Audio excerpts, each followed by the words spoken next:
윤석열 전 대통령의 내란 우두머리 혐의 결심 공판이 연기됐습니다. 재판부는 오는 13일을 추가 기일로 지정했는데요. 재판부는 다음 기일에 재판을 종료할 것을 약속한다고 강조했습니다. 오주연 기자의 보도입니다. 어제 진행된 윤석열 전 대통령의 내란 우두머리 혐의 결심 공판이 결국 마무리되지 못했습니다. 재판장인 지규현 부장판사는 다음 주 화요일인 오는 13일을 추가 기일로 지정했습니다. 오전부터 진행된 서증 조사가 12시간을 넘기자 결심을 미룬 겁니다. 지 부장판사는 피고인과 변호인 등 모두 지치고 힘든 상황이라며 13일 추가 재판을 제안했고 변호인들도 이에 동의한다는 뜻을 밝혔습니다. 특검은 구형 준비를 한 상황이라면서도 재판부의 소송 지휘에 따르겠다고 말했습니다. 지 부장판사는 다음 기일에는 무조건 재판을 끝낼 것을 약속한다며 언제가 되든 늦게까지 재판을 한다고 설명했습니다. 재판부는 오는 13일 기일에도 많은 시간이 걸릴 것을 대비해 평소보다 이른 9시 30분부터 재판을 진행하겠다고 밝혔습니다. 재판부는 연기된 결심의 원활한 진행을 위해 윤 전 대통령 측을 제외한 다른 피고인들의 서증 조사 진술을 마무리하기도 했습니다. 김용현 전 장관 측이 오후 10시 20분까지 증거조사 진술을 이어갔고 이후 노상원 전 사령관, 김용군 전 대령 측이 추가 의견을 밝히기도 했습니다. 재판은 자정을 조금 넘긴 오늘 0시 10분쯤 마무리됐는데 무박 2일 재판이 진행된 셈입니다. 12시간을 넘기는 긴 재판에 법정에서는 다양한 모습이 포착되기도 했습니다.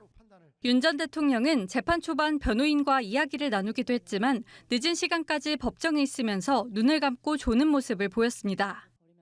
조지호 전 경찰청장의 경우 마스크를 쓴 채 피고인석에 앉아 있었는데 장시간 재판이 힘겨운 듯 여러 차례 고개를 숙이기도 했습니다. 오는 13일 재판에서는 특검의 최후 의견과 윤 전 대통령 측의 증거 진술, 피고인의 최후 변론과 최후 진술 절차가 진행됩니다. 특검에 미뤄둔 구형과 윤 전 대통령의 최후 진술 등도 다음 재판에서 확인할 수 있을 전망입니다. 연합뉴스TV 오주연입니다. 네, 이렇게 윤석열 전 대통령의 내란 우두머리 재판 결심은 김용현 전 장관 측 변호인단의 장시간 변론에 구형에 이르지 못했습니다. 사실상 법정 필리버스터를 연상시켰는데요. 피고인석에 앉은 윤석열 전 대통령은 졸음을 참지 못하고 눈을 감기도 했습니다. 배윤주 기자입니다. 김용현 전 국방장관 측 변호인단은 재판 시작부터 장시간 변론을 예고했습니다. 자료 준비부터 늑장을 부렸고 가장 먼저 시작한 서증조사 진술도 10시간 넘게 이어갔습니다.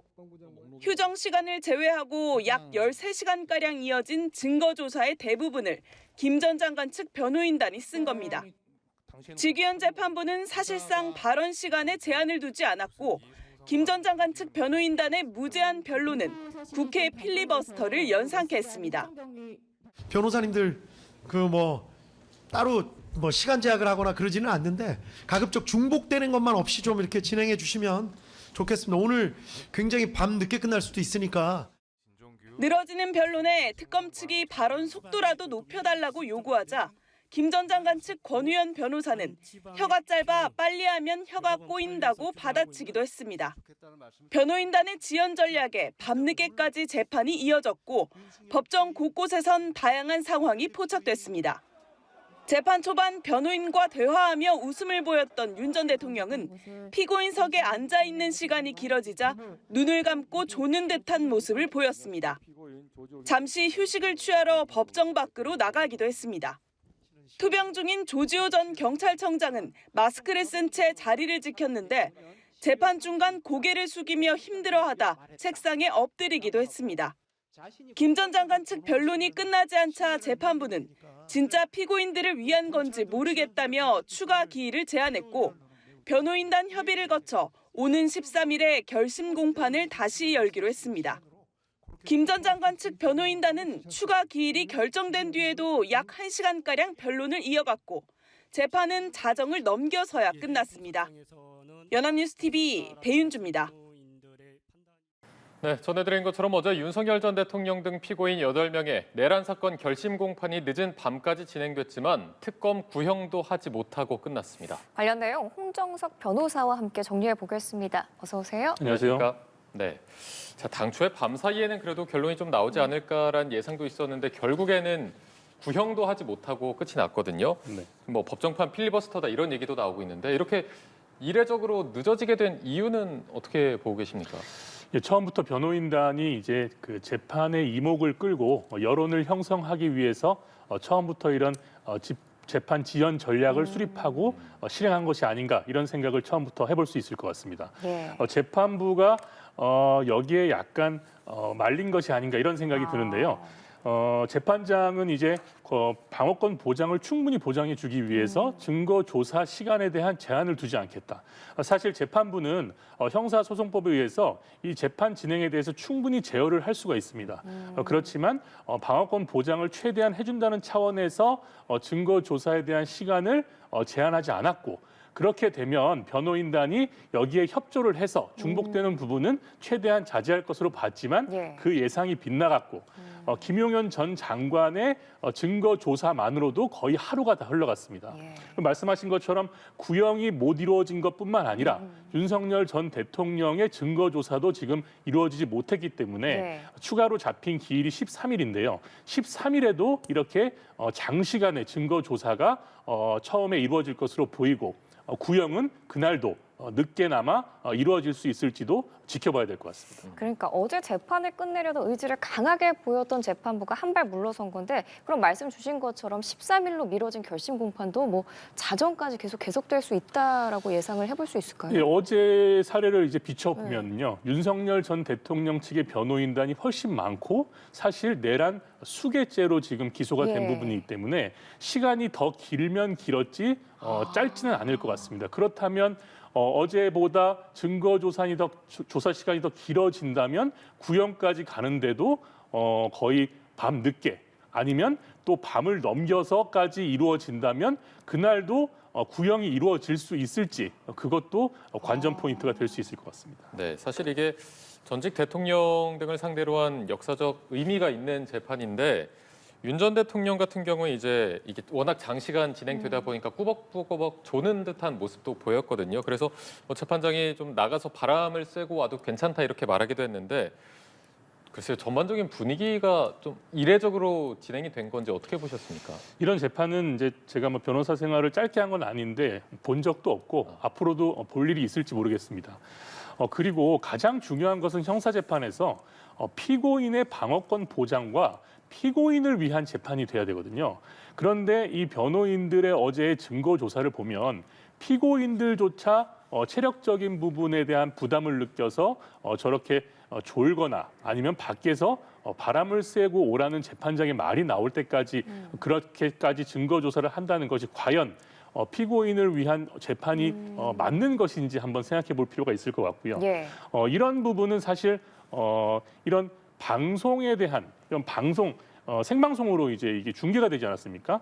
중계가 되는 것도 녹화 방송인데 이 방송으로 이게 보여진다는 것도 크게 작용을 한 것 같습니다. 이게 방송으로 뭐 녹화든 생방송이든 이제 방영이 안 된다면 재판 진행 과정이 변호인들도 좀 더 신속하게 피고인들을 위해서 진행이 됐을 가능성이 높은데 어제같이 이렇게 전 과정이 녹화되고 중계되는 이런 재판에 있어서는 변호인들의 약간 뭔가 여론 형성이나 이런 것들을 위한 보여주기식의 그런 변론이 많이 이루어졌기 때문에 이런 그 재판이 많이 지연됐다. 이런 측면이 있는 것으로 보입니다. 알겠습니다. 어제 이제 함께 재판받은 8명의 피고인들이 각자 무죄를 위해서 서로의 진술 신빙성을 공격하는 모습을 보였는데 이 국회 봉쇄와 관련해서는 다 짜맞춘 듯이 12.3 비상계엄 당일 국회는 봉쇄되지 않았다 이렇게 주장을 했거든요.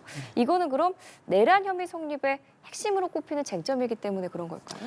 예, 비상계엄의 불법성에 대한 요건이 이제 크게 두 가지인데요. 첫 번째가 말씀하신 것처럼 그런 국헌 문란입니다. 즉 헌법 기관의 권리 행사를 방해해야지 이제 내란이 이제 성립을 하게 되는데요. 예. 이 부분의 요건을 부정하기 위해서 그런 진술들이 나온 것으로 보이고요. 철저하게 본인들은 그 헌법 기관의 권리를 봉쇄하려고 한 의도가 전혀 없었다. 이런 부분을 강조함으로써 본인들은 중요 임무 종사자에서도 빠져나오려고 하는 그런 의도가 있지 않았나 보입니다. 네. 자, 그리고 어제 또 노상원 수첩에 대한 당사자의 설명도 있었습니다. 사실 이게 비상계엄하고 나서 체포라던가 그런 어떻게 보면 충격적인 내용들이 많이 있어서 좀 많은 분들이 좀 논란 부분이 있었는데 노 전 사령관 측의 진술을 보면은 뭐 축구 경기를 보고 썼다, 술을 마시고 썼다 하면서 의미가 없다 이렇게 했거든요. 이 진술은 좀 어떻게 보셨습니까? 이 노상원 수첩이 사실상 이제 스모킹 건입니다. 내란의 이제 사전 계획과 모의 그리고 실제 계획을 수립한 거에 대한 강력한 증거 자료로 지금 재판에서 현출이 됐고 이 부분에 대해서 특검에서도 굉장히 중요하게 바라보고 여기에 대해서 재판부에 이제 강력하게 범죄 사실의 입증을 주장하고 있기 때문에 노상원 측 입장에서는 그리고 마찬가지로 다른 피고인들 입장에서도 이 수첩의 증거 능력을 부인해야 증거로 채택이 안 돼야 본인들에게 가장 유리한 상황이 이제 펼쳐지는 거거든요. 따라서 여러 가지 이유를 담아서 이 수첩에 있는 내용이 개인적으로 작성된 것이고 계엄이랑은 아무 관련이 없다고 주장은 하지만 이 논리나 이런 것들이 우리 시청자분들이 보시기에도 좀 빈약하지 않습니까? 따라서 이 부분을 재판부에서 어느 정도 받아들일지 지켜보셔야 되겠지만 재판부도 이 부분에 대해서 이런 진술을 그렇게 비중 있게 다루지는 않을 것 같습니다. 알겠습니다. 그리고 어제 지기현 재판장이 법정에서 한 말들도 주목을 받고 있습니다. 재판 도중에 변호인단에게 재판장도 다 생각이 있다라고 하는가 하면 특검 측에는 뭐 슬픈 표정 짓지 마시고요 이런 말도 했고요. 이게 엄숙한 형사 법정의 틀을 좀 깼다라는 시각도 있지만 동시에 이게 내란 사건이라는 무게와 다른 뭐 예능 재판 같다 이런 지적도 있거든요. 변호사님 이건 어떻게 보셨어요? 그 재판장들은 다 스타일이 있습니다. 네. 예, 그 피고인들 사실 형사 재판을 받으러 온 피고인들은 뭐 긴장도 많이 하고 본인이 이제 본인의 신변이 굉장히 그 좌지우지되는 중요한 시간이지 않습니까? 따라서 최대한 피고인들과 변호인들을 편하게 해주기 위해서 재판을 진행하는 그런 방식을 채택하는 재판장도 있는 반면 굉장히 엄숙하게 진행하는 스타일도 있습니다. 그런데 지기현 재판장 같은 경우는 이제 전자에 해당하는 것으로 보이는데 사실 이런 내란 재판에서 그런 재판 진행 방식이 우리 국민들이 보시기에 사실 저렇게 진행해도 되나? 재판의 엄숙성이나 그런 진지한 면이 전혀 없다. 이렇게 보실 수도 있는데 그것은 이제 스타일에서 나오는 것인데 지기현 재판장도 그런 발언들에 대해서 최대한 조심을 한다고 하지만 본인의 평소 스타일이 나오는 것 같습니다. 네. 자, 이제 앞으로의 상황을 조금 봤을 때 일단 결심 공판은 미뤄지긴 했지만 1심 선고는 예정대로 2월 중에 나올 것이다 이런 예상이 있거든요. 윤 전 대통령과 관련한 나머지 재판도 일단 별개로 진행이 되기 때문에 기존 일정을 따를 것으로 보여서 16일 다음 주 금요일 오후 2시에 체포방해 혐의 재판 1심 선고가 가장 먼저 이루어지죠. 맞습니다. 그 재판의 이제 진행이 가장 빨리 됐기 때문에 16일 날 오후 2시로 선고가 잡혀 있고 사실상의 이런 비상계엄 사태와 관련돼서 윤석열 전 대통령에 대한 최초의 선고라고 보시면 될 것 같거든요. 그래서 굉장히 상징성이 있을 것 같고 두 번째로는 윤석열 전 대통령의 구속 기간이 18일로 만료가 됩니다. 따라서 이 16일의 재판 결과에 따라서 윤석열 전 대통령이 잠시나마 풀려나느냐 아니면 계속적으로 구속 수감되느냐가 결정될 수도 있는 선고이기 때문에 그런 의미에서 매우 중요한 의미를 가지는 선고라고 보시면 될 것 같습니다. 그럼 이 선고일에는 결심 공판이랑 다르게 빠르게 선고만 이루어지는 거죠? 맞습니다. 피고인들이 다 출석한 상태에서 선고만 이루어지는 것이고 그리고 이제 내란 본 재판의 선고가 아니기 때문에 관련 부수 범죄들에 대한 재판 선고이기 때문에 그렇게 오랜 시간이 걸리지 않을 것 같습니다. 예, 현재 이제 윤 전 대통령이 받는 형사사건 재판이 총 8개인데 일반 이적 혐의 재판이 시작이 되고 위증 혐의 그리고 범인 도피 혐의 사건도 연달아 열립니다. 다음 주에만 윤 전 대통령에 대한 서로 다른 재판이 4차례가 열리게 되는 건데 그러면은 윤 전 대통령 측에서 방어권 보장을 이유로 좀 반발할 가능성은 없을까요? 지금 어제 재판 스타일 보셔서 아시겠지만 네. 변호인들이 당연히 이제 여기에 대해서 이의를 제기할 것으로 보이고요. 왜냐하면 13일도 사실은 예정이 없던 재판 기일이지 않습니까? 그런데 말씀하신 것처럼 서로 다른 재판이 4차례 열리면 거의 일주일에 우리가 근무하는 근무일수 5일 내내 재판을 받는 상황이거든요. 그리고 어제 재판에서도 윤석열 전 대통령 측에서 변론을 준비할 시간이 너무 부족하다. 그리고 오늘 증거 조사도 거의 하루 만에 준비한 거다. 이런 식의 이제 굉장히 강한 멘트들이 있었는데요. 그런저런 상황들을 봤을 때 다음 주의 상황에서 다른 재판을 받는 상황에서 어떠한 변수들이 나올지 여러 변수들이 나올 것 같고 변호인들 측에서는 계속적으로 방어권 보장이 안 되고 있다. 이렇게 주장을 할 여지가 굉장히 높아 보입니다. 네. 여기서 발생할 수 있는 뭐 변수라는 걸 어떤 걸 저희가 짚어볼 수 있을까요? 재판이 이제 너무 한 사람이 너무 많은 재판을 동시에 받다 보면 사실 변호인들도 굉장히 많을 수 있고 그리고 사안들도 되게 다양하지 않습니까? 그 다양한 사안들을 한꺼번에 생각하고 판단하기에는 사실 굉장히 버거운 상황이 될 수도 있고 그리고 이런 지금의 이런 사태에 대한 사안들이 하나하나가 다 가볍지 않지 않습니까? 예. 따라서 윤석열 전 대통령이나 변호인들 측에서는 사실 이 부분에 대해서 충분히 얘기할 수 있을 만한 그런 이슈로 보이고요. 네. 그렇지만 이제 재판을 담당하는 재판부는 각각의 사건을 담당하고 있으니까 네. 사실 본인들 입장에서는 일주일에 한 번 정도 재판하는 것이기 때문에 본인들 입장에서는 그렇게 큰 이슈는 아닌데 피고인들 입장에서 큰 이슈가 있기 때문에 그런 차원으로 말씀드린 변수에 해당한다고 보시면 될 것 같습니다. 그러면은 네. 그냥 일반적으로 통상적으로 볼 때 피고인들이 방어권 보장을 주장하면 재판부가 받아들여 주나요? 피고인들은 결국에는 본인의 신병이 걸려 있고 본인이 어떻게 보면은 인생이 달려 있는 재판이 될 수도 있는 부분이기 때문에 구속 상태의 재판에는 약간 예외가 있을 수 있습니다만 불구속 상태이거나 이런 경우에는 피고인들의 그런 주장을 충분히 받아들여서 재판을 진행하는 경우가 통상적이고요. 그렇지 않으면 나중에 이제 항소심에 가거나 상고심에 가서 이런 1심 재판의 부당성에 대해서도 충분히 주장할 여지가 있기 때문에 그런 부분들의 오해를 최소화하기 위해서 피고인들의 그런 주장에 대해서는 충분히 의견 반영을 하는 것이 통상적입니다. 네. 자, 그런데 아직 기소조차 이루어지지 않은 사건도 있습니다. 검찰 수사 무마 의혹이라던가 김건희 씨와 박성재 전 법무장관의 수사 관련 대화 등은 조금 더 수사가 필요할 텐데 이 부분은 어떻게 진행이 됩니까? 예, 말씀하신 것처럼 지금 이제 특검은 종료가 됐지만 특검의 사건들이 국수본으로 이첩이 됐습니다. 예. 네. 국수본이 지금 굉장히 바쁘게 돌아가고 제가 알기로는 내부에서 굉장히 정신이 없는 걸로 알고 있거든요. 왜냐하면 아시겠지만 내란 특검, 그다음에 최상병 특검, 그다음에 이번에 김건희 특검까지 종료가 되고 이것들이 모두 국수본으로 이첩이 됐습니다. 그렇다면 팀을 꾸리고 사건의 기록을 넘겨받고 사건 검토하는 데만 굉장히 시간이 많이 걸리지 않습니까? 따라서 그런 부분들이 어려움이 될 것 같고 말씀하신 것처럼 지금 추가적으로 많이 남은 사건들이 있기 때문에 윤석열 전 대통령에 대한 기소는 추가적으로 이루어지고 재판도 계속적으로 진행될 것으로 보입니다. 네. 그런데 또 민사소송 얘기가 나오는 게 윤 전 대통령 형사재판 1심 선고에 따라서 비상계엄으로 인한 정신적, 금전적 손해를 배상하라는 민사소송 재개가 얘기가 나오고 있거든요. 이 부분은 어떻게 진행이 될까요? 예, 이미 이 움직임은 있는 것으로 알고 있고요.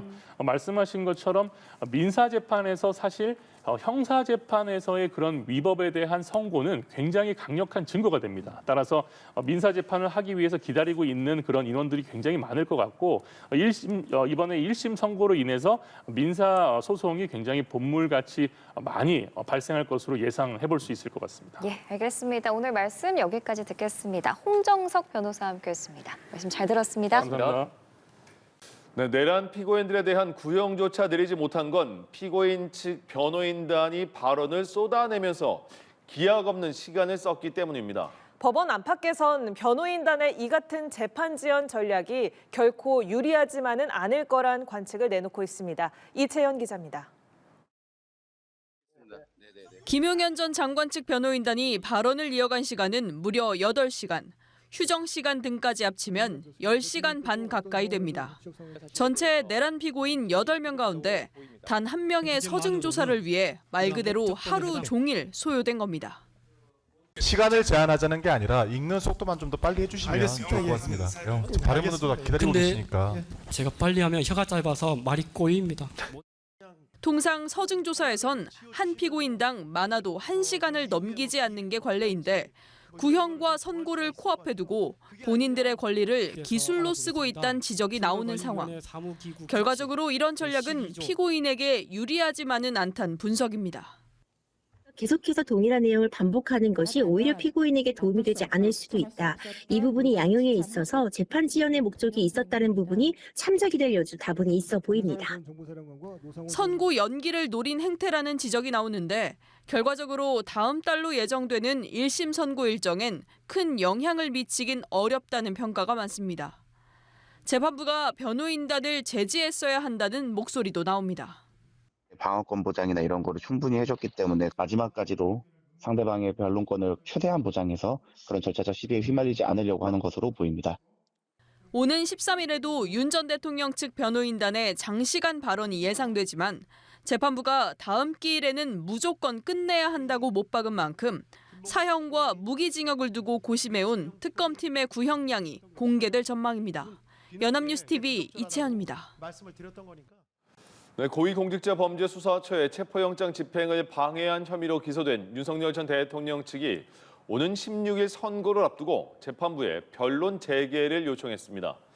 윤 전 대통령 변호인단은 특검이 제출한 증거에 대한 추가 증거 조사가 필요하다며 어제 재판부에 변론을 다시 재개해달라는 신청서를 냈다고 밝혔습니다. 재판부는 재개 여부를 검토한 뒤에 결과를 통보할 전망인데 윤 전 대통령 측 신청을 받아들이지 않으면 예정대로 1심 선고는 다음 주 금요일에 나오게 됩니다. 네, 윤석열 전 대통령 구형이 연기되자 더불어민주당에선 사법 참사라는 비판이 쏟아졌습니다. 국민의힘은 차분히 재판 결과를 지켜봐야 한다며 민주당을 향해 사법부 압박을 멈추라고 촉구했습니다. 정다혜 기자입니다. 더불어민주당은 윤석열 전 대통령 구형 연기에 사법 참사, 사법사에 기록될 치욕이라며 강하게 비판했습니다. 사법부가 내란 세력의 법정 필리버스터를 방치했다며 이들의 시간 벌기에 사실상 협조한 거라고 날을 세웠습니다. 내란 전담 재판부 필요성이 명확해졌다고도 주장했습니다. 시대적 요구인 내란 전담 재판부를 조속히 설치해야 합니다. 이번 사태로 직위원 재판부의 한계가 또다시 드러났으며 내란 전담 재판부의 필요성을 스스로 입증한 셈입니다. 당내에서도 꼼수를 재판부가 용인해줬다, 재판이 코미디가 됐다는 격앙된 반응이 쏟아졌고 우원식 국회의장 역시 법 앞에 만인이 평등한 게 맞느냐 기가 막힌다고 일갈했습니다. 반면 국민의힘은 지금은 사법부의 시간이라며 결과를 차분히 지켜보겠다는 입장을 내놨습니다. 자당이 배출한 대통령 재판에 말을 아끼는 분위기인데 계엄 사태와의 거리두기가 충분하지 않다는 지적에 대해선 선을 그었습니다. 이미 정동혁 대표는 며칠 전 쇄신 방안을 발표하면서 미래로 나아가겠다는 말씀을 드렸습니다. 그리고 윤석열 대통령은 이미 우리 당을 떠난 분입니다. 그 부분에 대해서 추가적으로 언급하는 것은 적절치 않다고 생각을 합니다. 국민의힘은 민주당 공세에는 지방선거를 앞둔 정치 선동이라고 맞받으며 재판부에 압력을 넣어선 안 된다고 비판했습니다. 연합뉴스TV 정다혜입니다. 네, 북한의 무인기 침투 주장과 관련해 청와대가 국가안전보장회의 실무조정회의를 개최하고 대응에 나섰습니다. 윤석열 전 대통령의 내란 우두머리 혐의 사건 결심 공판은 오는 13일로 추가 지정됐습니다. 이를 포함한 정치권 이슈 박지원 더불어민주당 최고위원, 강전애 전 국민의힘 대변인과 짚어보도록 하겠습니다. 안녕하십니까? 반갑습니다. 안녕하세요. 네. 작년 9월과 지난 4일에 한국이 무인기를 침투시켰다라는 게 북한의 주장인데 저희가 조금 전에 이 주장에 대한 국방부의 입장을 직접 들어봤습니다. 우리 군이 보유한 무인기가 아니고 그리고 북한이 말하는 그 날짜에 무인기를 운용한 적도 없다라고 밝혔는데 일단 이재명 대통령은 철저한 조사를 지시한 상태고요. 이 상황 어떻게 보시는지요? 일단 저희는 국방부 조사를 신뢰를 하지만 사실관계는 더 확인을 해봐야 될 것 같고요.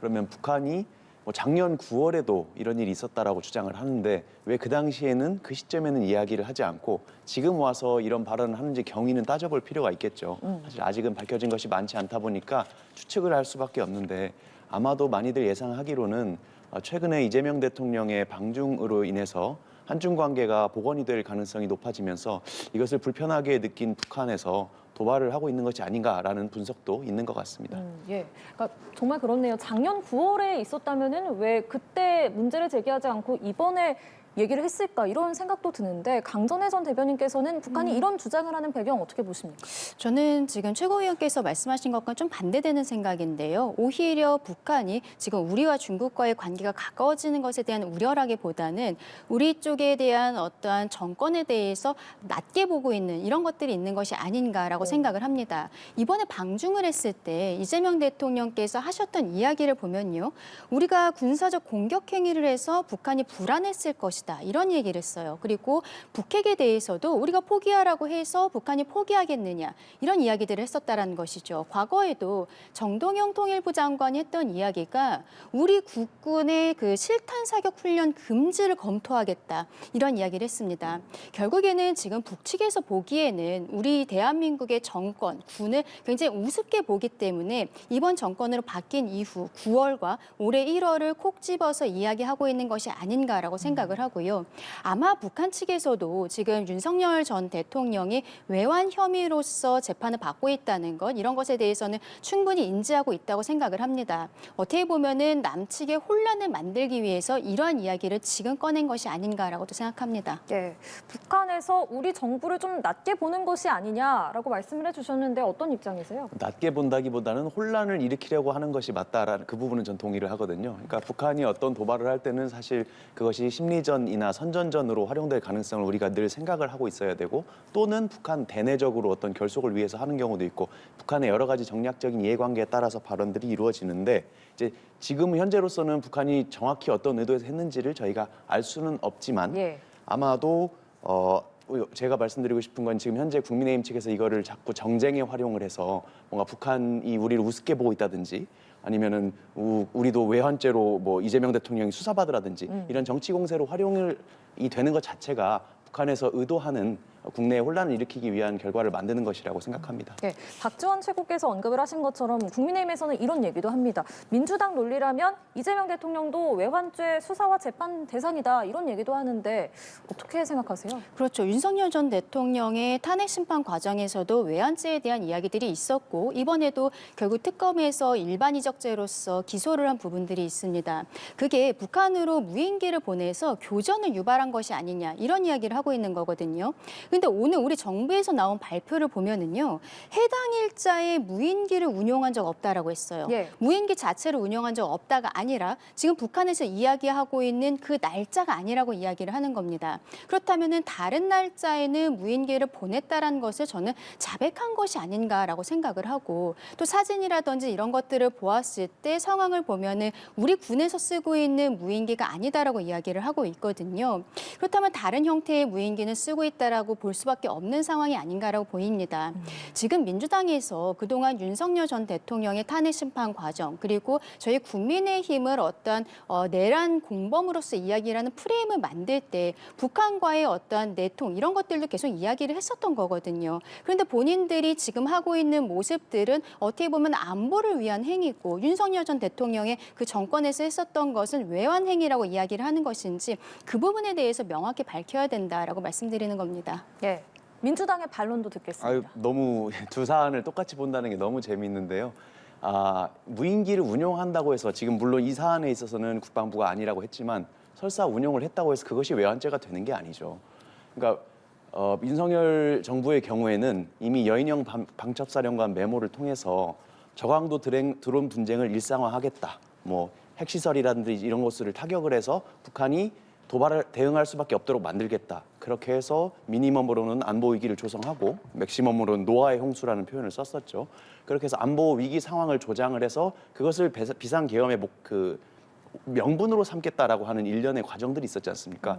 그런 목적을 가지고 외환을 유치를 했을 때 이적죄가 되는 것이지 우리가 일상적으로 군용 무인기를 가동을 한다고 해서 그것이 곧바로 외환죄가 성립한다는 것은 말이 안 되죠. 오히려 그 당시가 저는 우리가 뭐 무인기라든지 이런 것을 운용해야 되는 시기가 아니었나라고 생각을 하는 게 그때 생각을 해보면은 쓰레기 풍선이 계속적으로 남쪽으로 내려오고 있었습니다. 심지어 용산 대통령실에도 쓰레기 풍선이 직접 떨어진 적이 있었어요. 이 상황에서 우리의 안보가 지금 완전히 위협을 받고 있는데 그때야말로 우리가 무인기를 보내서 북한의 상황을 정찰했었어야 되는 것이 아닌지 국민들께서는 그 부분이 오히려 좀 납득이 된다라고 생각을 하실 거라고 저는 보고요. 지금 같은 경우에는 이재명 정부가 시작하면서부터 북한 측에 아무런 반응이 없을 때에도 어떻게 보면은 대북 확성기를 먼저 치운다든지 북한의 군에 대해서 굉장히 좀 우호적인 입장들을 보이고 있었던 거거든요.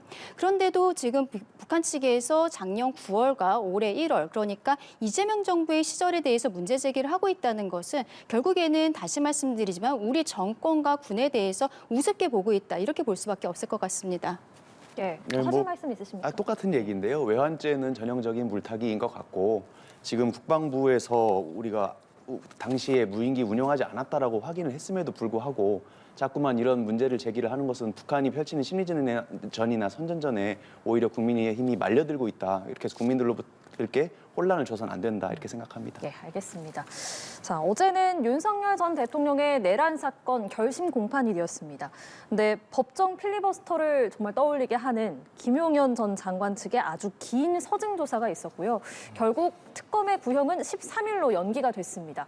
어제 재판은 어떻게 보셨는지 두 분께 여쭙겠습니다. 먼저 말씀해 주시죠. 사법제도가 우롱당했다, 이렇게 느껴지고요. 사실 김용현 측 변호인은 그 전부터 워낙 유명했지 않습니까? 감치 재판도 당하고 그래서 어떤 쇼맨십으로 그렇게 할 수 있다라고 생각하는데 저는 더 안타까운 것은 이번에도 직위원 재판부, 그러니까 국민들로부터 계속해서 불신과 비판을 받고 있는 직위원 재판부가 마지막까지도 끝까지 이렇게 국민들을 실망시키는구나라는 분노를 금할 수가 없고요. 아시다시피 직위원 재판부는 처음에 재판부 배당 단계에서부터 조희대 대법원장이 개입돼서 무작위 배당 원칙을 어겼다라는 의혹이 제기됐고 그 이후에 구속기간을 계산함에 있어서 초유의 날짜가 아닌 시간 단위로 계산을 해서 구속 취소 결정을 내렸기 때문에 계속해서 국민들로부터 비판을 받는 상황에서 재판 절차조차도 계속해서 지연이 되어 왔어요. 8월 여름에 보면 휴정기라고 해서 2주 동안은 아예 기일을 안 잡았고요. 나중에 다른 재판이 많다는 이유로 일주일에 한 번씩 기일을 지정하기도 하고 검찰에서 증인신문하는데 계속해서 김용현 측 변호인이 끼어들면 이걸 제지하지도 않고 그 김용현 측 변호인이 재판부 공정성을 의심해서 기피 신청을 하면 그냥 직권으로 간이기각하면 되는데 그걸 굳이 받아줘서 또 재판을 중단시키고 이런 것들이 계속 쌓이면서 우리가 흔히 말하는 침대 재판 전술에 말려들었다라는 비판을 계속 받는 것이고 결국은 본인이 스스로 약속했던 12월 말까지 다 심리를 마치고 결심하겠다라는 약속도 못 지켰잖아요. 그래서 1월로 재판이 넘어가고 그러면서 국민들은 다 또 구속기간 만료로 윤석열이 석방되는 거 아니냐 불안에 떨게 되고 그런데 마지막 최후 진술을 해야 되는 최종 변론기일 날마저도 이렇게 연기를 시키니까 정말 사법이 우롱당하고 있다라는 안타까움을 떨칠 수가 없습니다. 예, 정말 어제 재판 방해에 가까운 거 아니냐 이런 지적도 법원 안팎에서 나올 정도로 좀 정말 유례없는 그런 상황이 펼쳐졌는데 박지원 최고께서는 재판부에 대한 실망도 좀 드러내셨습니다. 어떻게 보셨습니까? 저는 하지만 사법부에 대한 압박은 이제 민주당 측에서도 그만해야 되지 않나라고 생각을 합니다. 직위원 재판부가 어쨌든 재판을 지금 마무리를 하는 단계고 어제 같은 경우에는 김용현 전 장관 측 변호인에 대해서는 징징댄다라는 표현도 썼거든요. 그리고 재판이 마지막까지 가는데 왜 이러냐라고 이야기를 하기도 했습니다. 어떻게 보면 직위원 판사는 이 재판이 진행되는 과정에 있어서 본인도 개인적으로 굉장히 공격을 많이 당했었거든요. 그럼에도 불구하고 이 재판을 지금 끝까지 끌고 왔고 본인이 책임하에 이제 판결을 내리려고 하는데 마지막까지 이 재판부를 흔들려는 시도는 저는 집권 여당으로서 적당한 행동은 아니다라고 생각합니다. 다만 김용현 전 장관의 변호인들에 대해서는 저도 이제 원래 본업이 변호사로서 정당하게 지금 피고인의 이익을 위해서 행동하고 있는 것인가 그 부분은 굉장히 의문이 있거든요. 마지막 날이 되어서 서증 조사를 하겠다라고 하고 특검 측에서 절차에 대해서 문제 제기를 하니까 구두 변론을 하겠다라고 하면서 서로 간에 또 시비가 붙기도 했습니다. 근데 이게 마지막 재판이고 이게 1년 정도를 끌어온 상황인데 이렇게 하루 이틀 정도를 더 미루는 것이 무슨 의미가 있는지 모르겠다는 것이죠. 김용현 전 장관 측에서도 모든 혐의를 부인하고 있기 때문에 어떻게 보면은 반성의 메시지가 나가지 않는 것은 일관되다라고 볼 수 있겠습니다만 유죄 판결이 나올 때 판사 입장에서는 장량 감경을 해줄 수 있거든요. 장량 감경에서는 가장 중요한 건 반성이라든지 이런 것들이 있겠습니다만 재판에 임하는 태도도 굉장히 중요합니다. 근데 지금 변호인들이 보여주고 있는 것은 재판에 임하는 태도가 불성실하다라고 재판부에 인식을 시킬 수 있고 그렇다면 양형에 있어서도 전혀 유리하게 작용하지는 않을 것이라고 생각합니다. 결국 이것은 법적인 부분에 있어서 본인의 피고인에게 어떤 불이익이 있더라도 정치적으로 뭐 강성 지지층을 결집을 한다든지 이런 것들에 대한 노림수가 아닌가라고 생각을 하는데요. 국민들께서 이 재판을 바라보고 있는 눈빛이 그런 상황에 있어서는 좀 맞지 않다는 것을 변호인과 피고인 스스로도 좀 알아야 되지 않나 싶습니다. 네, 지규현 판사가 13일에는 무조건 종결하는 걸 약속하겠다. 그 이상은 없다라고 공언을 했기 때문에 아마 13일이 되면 저희가 내란 특검의 구형량을 좀 알 수 있게 될 텐데 사형이냐 무기징역이냐 이 두 가지 선택지가 있는 거잖아요. 특검의 구형 어떻게 전망하십니까? 사실 뭐 내란죄라는 게 워낙 선례가 없는 사건이라서 저도 뭐 사법시험 공부할 때 유일하게 판례에서 본 거는 전두환에 대한 내란 수괴 그리고 내란 목적 살인 등 혐의였거든요. 그 당시에 사형이 구형이 됐고 그리고 1심에서 사형 선고가 됐고 2심에서 무기징역형으로 감형되었던 것으로 그렇게 확정된 걸로 기억을 하는데 이번에도 특별히 다를 바 없을 거라고 봅니다. 어쨌든 사안 자체가 굉장히 중대할 뿐만 아니고 범행 이후에 피고인이 보인 태도 또한 사실 반성이라든지 개전의 정은 거의 없는 상황이거든요. 뭐 수사에 순순히 협조했냐면 그것도 아니고 재판도 잘 안 나가고 수사에도 출석도 안 하고 그러면서 어떻게 보면 재판 쇼핑을 하다시피 했기 때문에 그동안에 1년 보여온 일련의 태도들을 보더라도 일단 사형 구형이 충분히 가능한 수준이라고 보고 이제 일각에서는 계엄의 기간이 짧았다든지 뭐 실제 인명 피해가 없었다든지 이런 것들을 이유로 형량이 낮아질 수 있지 않느냐 이런 이야기를 하는데 사실은 그것은 계엄이 본인이 원해서 중지가 된 게 아니고 국회와 시민들의 힘으로 계엄을 막아낸 것이기 때문에 만약에 그것이 성공됐더라고 하면 일어났을 피해, 인명 피해도 적지 않았을 것이고 우리나라 국격의 위상의 실추라든지 이런 것들이 손해가 막심했을 상황이라서 사안 자체도 굉장히 중대해서 사형 구형이 타당하다 이렇게 보고 있습니다. 예, 전두환 씨 사례처럼 이번에도 사형 구형의 무기징역 선고가 좀 유력해 보인다라고 말씀을 하셨고 어떻게 전망하십니까? 저는 구형 자체가 사형이 되지는 않을 것이다. 그리고 선고도 사형 같은 것들은 나오기가 어려울 것이다라고 생각을 합니다. 왜냐하면 이제 전두환 전 대통령의 경우에는 말씀하신 것처럼 내란 우두머리뿐만이 아니라 내란 목적 살인이라는 것이 있었는데 이번에는 그런 상황은 없는 것이거든요. 그리고 지금 우리 대한민국은 실질적으로 사형 제도를 집행을 하지 않고 있습니다. 사형 폐지 국가라고 볼 수가 있는 상황인데 그 이유를 생각을 해보면 지금 윤석열 전 대통령에 대해서 국민들께서 분노하시는 이유는 21세기가 되었고 우리가 힘들게 만들어 놓은 민주주의를 비상계엄을 선포함으로써 완전히 무너뜨렸다. 여기에 대해서 많은 분들께서 실망을 하신 거거든요. 그런데 우리가 사형 폐지 국가로 가게 된 것도 대한민국의 민주주의가 발달을 했기 때문인 것입니다. 그동안에는 우리가 실제로 집행도 했습니다만 선진국의 예에 따라서 지금은 실질적으로 사형에 대한 선고조차도 굉장히 꺼리고 있는 상황이거든요. 특검에서도 이런 것들을 알고 있기 때문에 결심 공판 전날에 6시간 정도 마라톤 회의를 했었고 그 과정에서 사형과 그리고 무기징역에 대해서 왈가왈부가 있었다라고 알려지고 있는데요. 어저께 원래는 구형까지 나오는 상황이었었기 때문에 청사에 대한 보완을 강화했다라고 합니다. 그것은 지난번 서부지방법원 사태도 있는 것이고 그것은 다시 생각을 해보면 많은 국민들께서 만약에 사형이 구형이 되었을 때 실제로 이것이 형량으로서 되지는 않는다 하더라도 특검에 대한 분노 그리고 민주당에 대한 분노를 이어갈 수 있는 부분들도 있는 것이거든요. 이런 생각을 했을 때는 우리 국민을 또 통합을 시켜야 되는 상황에서 특검이 정치적인 생각들을 버리고 실질적으로는 무기징역 정도를 구형해야 되는 것이 아닌가 생각합니다. 네. 윤 전 대통령에 대한 특검의 구형도 관심이고 또 윤 전 대통령이 최후 진술에서 어떤 말을 할지도 또 관심입니다. 지난 이제 체포방해 혐의 결심 공판에서는 그 최후 진술 1시간 정도 하면서 그때도 이제 모든 혐의를 부인했고 비상계엄은 야당의 폭정에 대한 어떤 평화적인 그런 대국민 메시지였다 이런 주장을 했었는데 이번에도 좀 같은 주장을 반복할 걸로 보십니까? 그렇겠죠. 평화적인 계엄이라는 말이 성립할 수 있나요? 계엄은 군을 동원한 공권력의 투입인데 그것을 이제 평화적인 메시지라고 하는 것 자체가 이제 형용모순인데 그럼에도 불구하고 그동안에 일관되게 그런 주장을 유지해왔던 것으로 봐서는 윤석열 피고인의 경우에는 이제 일종의 확신범이라고 봐야 될 것 같아요. 그러니까 본인의 말이 옳고 그른지를 특별히 더 따져보거나 다른 사람의 이야기를 듣는 수준은 넘어선 것 같고 본인 머릿속에 있는 세계관과 본인이 하고 싶은 주장을 계속해서 앵무새처럼 반복하고 있는 상황이라서 특별히 결심 공판일이라고 해서 그 입장이 바뀔 것 같지는 않습니다. 네, 윤 전 대통령이 이번에도 최후 진술을 좀 준비한 걸로 전해지더라고요. 원고를 준비했다고 전해집니다. 저는 이번에는 1시간이 더 넘게 되지 않을까 싶습니다. 왜냐하면 본인이 갖고 있는 혐의 중에서 가장 중한 죄이고 어떻게 보면 핵심이 되는 죄가 내란 우두머리이기 때문인데요. 아마도 본인이 비상계엄을 선포하기 전의 상황부터 지금까지의 상황에 대해서 모두 구두로 이야기를 할 것이라고 생각을 합니다.